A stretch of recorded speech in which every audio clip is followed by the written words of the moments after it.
Good morning and welcome back to I-24 News. I'm Benjamin Tjong. The Lebanese militant group Hezbollah said today one of its top commanders, Mustafa Badreddine, had been killed.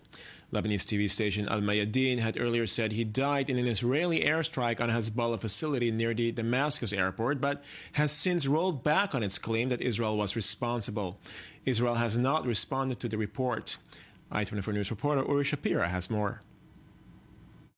Top Hezbollah commander Mustafa Badreddine was killed in Syria overnight.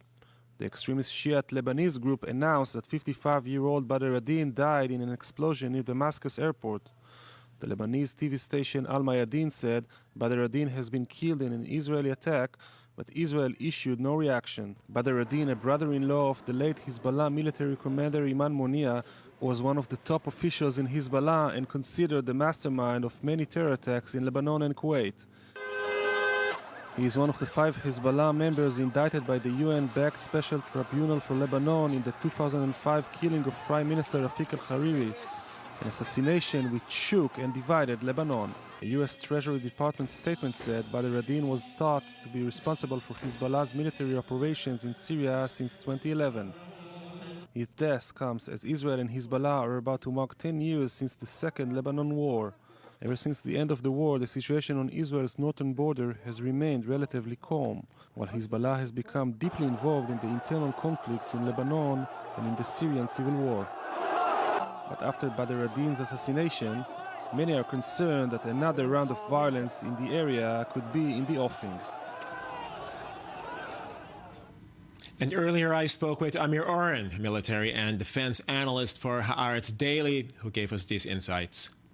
Mustafa Badreddine, for the last 35 years or so, has been one of Hezbollah's masters of murder, tyrants of terror, and even a dynasty of destruction because of his family connection to Imad Monia, which you mentioned, but also he was the uncle of Jihad Monia, who was killed on the Golan front a year ago or so.